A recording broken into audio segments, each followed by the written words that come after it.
Kalau sekali tutup poin saya harus mengeluarkan uang 500.000 rupiah. Berarti saya sudah menghabiskan uang 150 juta untuk saya pakai sendiri selama hampir 25 tahun. Tapi apa yang saya dapatkan itu tertutup dengan penghasilan saya 1 bulan. Artinya kita mengeluarkan uang di bisnis ini adalah sifatnya adalah investasi. Saya ingin tanya kepada Anda, kalau Anda sempat mengumpulkan bungkus sabun yang pernah Anda pakai selama hidup Anda, lalu Anda tumpuk, berapa meter itu? Ya, berapa meter itu? Wah. Pertanyaan saya, apakah Anda mendapatkan sesuatu, mendapatkan penghasilan, mendapatkan royalti? Tapi Anda enjoy aja gitu kan. Nah, aneh kalau sampai sekarang Anda tetap menggunakan produk yang tidak memberikan kontribusi, memberikan peluang, memberikan kesempatan kepada Anda. Aneh. Dengan Anda menggunakan produk, Anda menjadi orang yang jujur. Tidak lagi katanya, Bunda katanya Kristal X bagus ya. Iya sih katanya. Ya, kurang mantep. Coba kalau misalkan Bunda katanya Kristal X bagus. Baru tahu ya. Saya tuh udah pakai 5 tahun. Dulu waktu itu saya menggunakannya itu, waktu itu saya sering sakit begini. Udah, belum sampai selesai, aku pesan 1 Bunda. Langsung closing gitu. Karena kejujuran itu membawa orang menjadi trust kepada Anda. Itulah pentingnya tutup poin itu bisa digunakan sendiri. Ya. Kemudian tutup poin itu juga bisa Anda capai melalui apa? Melayani pelanggan. Karena dari pelanggan inilah kebanyakan justru lahirlah leader-leader. Nah, banyak leader kalau ditanya awalnya dulu bergabung di NASA apakah tertarik? Enggak, tertarik produknya. Awalnya browsing Kristal X, dipakai bagus, ikut jualan lo kok laku, terus sama sponsornya, Bunda daftar aja Bunda lebih murah begini. Udah 1, 2, 3 kali jualan, 2-3 bulan berjalan, tiba-tiba karena sudah akrab dengan upline-nya, diajalah oleh upline-nya datang di sebuah pertemuan, entah NDO, entah KDI. Nah, sudah yakin dengan produknya, otomatis akan lebih yakin dengan bisnisnya. Gitu prosesnya, tidak mak bedunduk tiba-tiba dapat leader, enggak, semua berproses. Maka sekecil apapun peluang-peluang yang ada itu, ya itulah yang harus diduplikasi. Ya, melayani pelanggan 10-20 pelanggan. Saya pun juga demikian, saya tetap punya pelanggan, tetangga-tetangga saya, beberapa pemakai produk masih order dengan saya. Walaupun mereka tahu saya sukses di NASA, toh mereka juga nggak akan bergabung juga banyak. Tapi itu adalah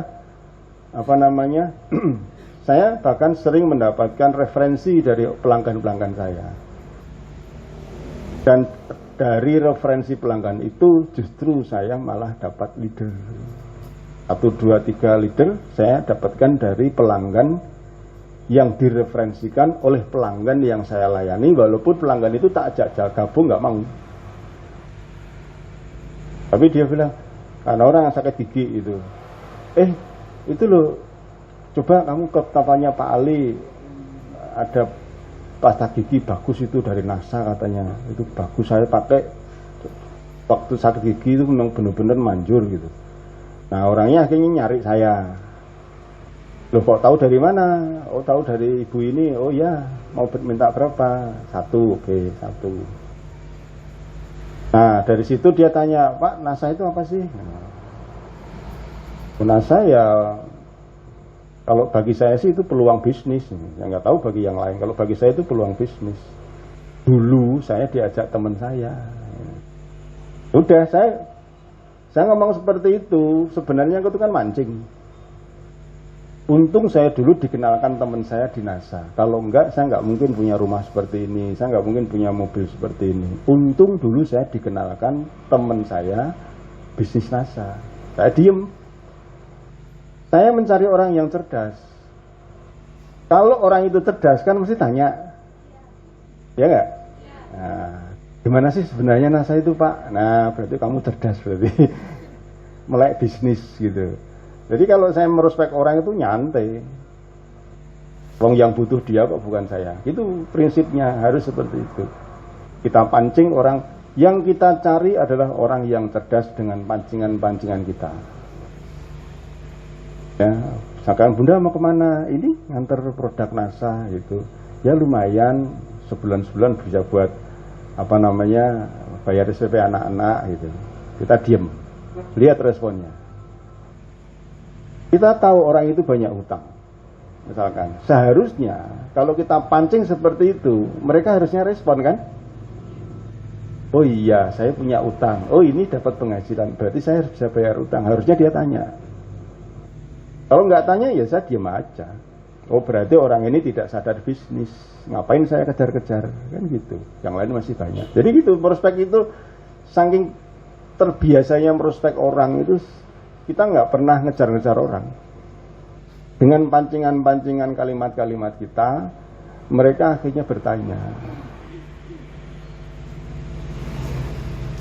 Teman-teman di ini banyak yang seperti itu, banyak dapat prospek-prospek yang gara-gara tak pancing. Gitu.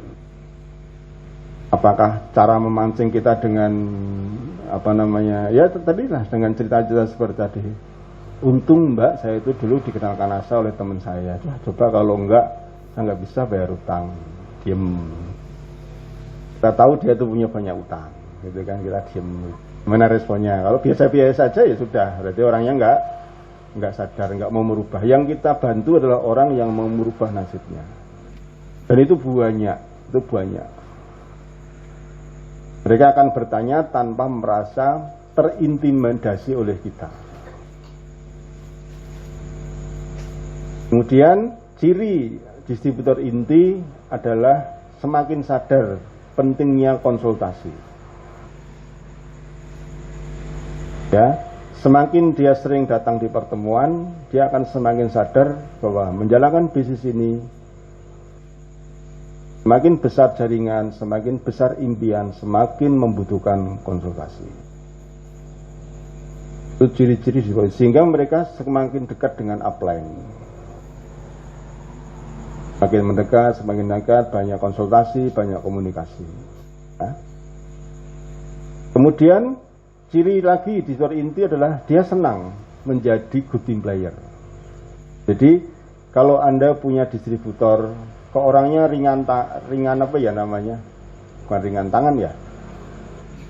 Senang diajak bekerja sama itu senang. Bunda, aku minta tolong ya Bunda, besok dibawain ini ya, spanduknya belum tak bawa, siap. Atau bahkan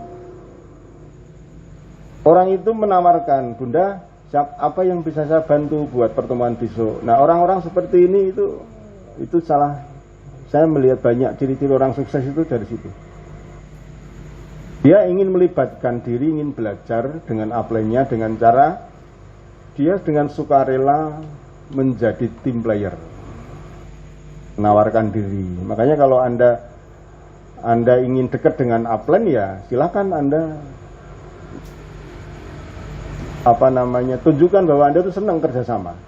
Plan apa yang bisa kita bantu plan buat besok kita acara ini. Dan tidak boleh ngeles, pokoknya siap. Tolong ya besok jadi MC ya, soalnya yang kemarin itu sakit perut misalkan. Siap pokoknya.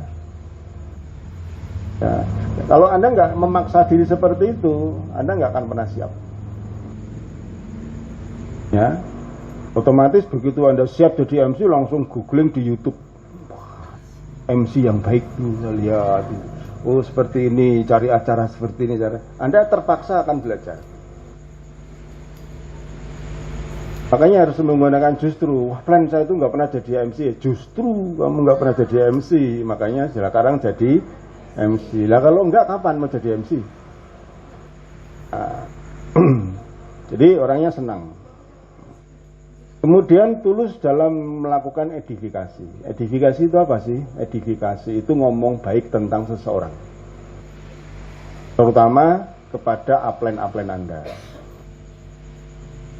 Nah, promosikan upline Anda, baik lewat Facebook ya. Selamat datang Bunda di keluarga besar bisnis NASA. Ya, kenalkan ini mentor-mentor kita. Anda sebutkan para upline Anda di situ. Itu namanya mengedifikasi, mempromosikan orang atau sesuatu yang akan memberikan kekuatan kepada bisnis Anda. Anda lihat aja, leader-leader yang hebat itu pasti edifikasinya bagus. Ya, Anda lihat upline Anda. Bagaimana dia mengedifikasi saya gitu. Walaupun saya tidak perlu edifikasi, saya tidak karena edifikasi itu yang butuh siapa? Anda. Bukan saya, Anda yang membutuhkan. Anda mengedifikasi upline karena Anda butuh upline untuk memotivasi jaringan Anda. Ini kan ilmu-ilmu aneh toh. Ilmu-ilmu yang di sekolah nggak diajarkan. Anda bisa bayangin kalau seorang distributor nggak pernah datang di sebuah majelis ilmu, bagaimana dia membangun jaringan, bagaimana dia membentuk sikap di jaringan. Ini ilmu-ilmu mahal gitu. Kayaknya bisnis network marketing adalah sebuah bisnis yang layak dianggap sebagai sebuah profesi. Profesi yang layak diperhitungkan. Jarang sekali pemain MLM jadi dokter, tapi dokter ikut MLM banyak. Jarang sekali seorang pebisnis MLM sukses lalu jadi jadi direktur atau jadi dosen atau jadi tukang. Justru mereka yang akhirnya berbanyak bergabung di dunia MLM. Kemudian ciri yang paling penting distributor inti adalah distributor yang serius, memiliki postur jaringan minimal menuju ke 30 frontline. Dia punya target untuk mensponsori sampai 30 frontline. Artinya ada effort, ada upaya untuk belajar mensponsori, belajar walaupun terkadang 20-30 frontline pertama itu lenyap di telan bumi. Ya.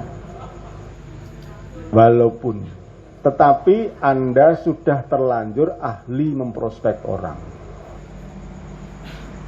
Saya menjalankan bisnis network marketing, tahun pertama hampir tidak ada bekas orang-orang yang saya rekrut di tahun pertama sampai sekarang nggak tahu kabarnya. Telan bumi. Tapi saya terlanjur ahli memprospek karena sudah teruji saya ternyata bisa mensponsori 30 orang. Nah, akhirnya di tahun kedua itulah saya baru menemukan bibit-bibit unggul. Jadi, kenapa Anda diminta untuk memprospek atau memiliki target minimal frontline 30 agar Anda terbiasa melakukan prospecting.